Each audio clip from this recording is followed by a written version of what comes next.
Nikupongeze sana mheshimiwa mbunge. Na nikupongeze kwa kazi hii kubwa ulioifanya.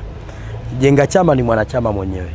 Mbali ya kuwa nafasi yako ya ubunge, maana yake wewe ni mwanachama wa Chama cha Mapinduzi. Chama cha Mapinduzi, wanachama wako ndio waliokufanya leo umekuwa mbunge. Kwa hiyo mimi sisemi umefanya kwa sababu ya ubunge. Umefanya kwa sababu wewe ni kada wa Chama cha Mapinduzi na ni kijana uliohapa na uliokusudia kufanya kazi kwa ajili ya Chama cha Mapinduzi. Lakini cha pili, nitoe wito na kwa watu wengine. Wewe ni binti mdogo, mimi nawe nakumbuka Zainab mimi mkubwa. Mimi na Zainab mimi mkubwa. Maana yake ni binti mdogo, mwenye akili kubwa na mwenye mawazo makubwa. Sasa na wale wengine wabunge wa jumuiya, wabunge wa majimbo, wawakilishi, nao wajifunze kujenga chama chetu. Baada ya kusema hayo, maana leo sio siku ya kusema sana, leo ni siku ya kazi. Na ndio maana wewe mwenyewe nakujua Zainab unaongea sana, lakini leo umeongea short and clear. Umeniambia mzigo hapa na hapa, mwenyekiti, tu kazi iendelee. Mheshimiwa mwenyekiti wetu na mjumbe wa kamati kuu, kwanza ninayo heshima kama mbunge wa vijana kanda hii ya Pemba kukaribisha sana nyumbani, karibu sana nyumbani.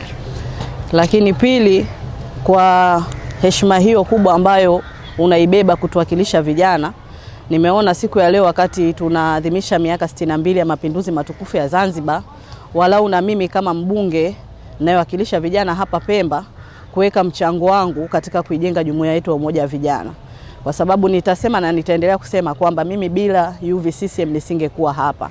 Safari yangu ya siasa na uongozi, hata nilipokuwa mkuu wa wilaya, sijawahi kuacha umoja wa vijana kwa sababu najua ndiko nilikotokea.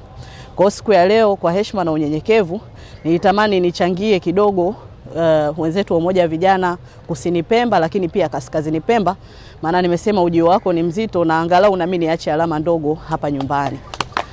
Kwa hiyo Mheshimiwa mwenyekiti, Kusini Pemba sasa hivi ajenda yetu ni jengo la katibu wetu wa umoja wa vijana. Na hatua iliyopo sasa hivi ni upauaji. Kwa hiyo niliomba budget, nikatumiwa gharama za kupaua ni milioni 10,700,000. Vifaa vyote viko hapa kwa ajili ya kukabidhi, pamoja na fedha ya ufundi milioni 1,500,000. Kwa hiyo kwa kuanzia nimebeba hiyo gharama nzima ya upauaji wa jengo letu la umoja wa vijana. Lakini kwa upande wa Kaskazini Pemba, kule wana jengo la kitega uchumi, na mwanzo niliwachangia vifaa kiasi cha milioni 20 kwa ajili ya kujenga.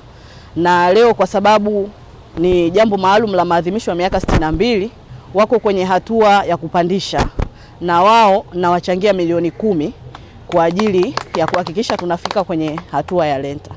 Kwa hiyo Mheshimiwa mwenyekiti, kwa sababu Kaskazini ni mbali, nitakuomba wakabidhi fedha cash milioni 10 vikanunuliwe hivyo vifaa. Lakini kwa sababu Kusini tuko hapa, nimeona vifaa vije site kabisa na tutakabidhi pia fedha ya ufundi. Asante mwenyekiti kwa heshima hii, na kushukuru sana.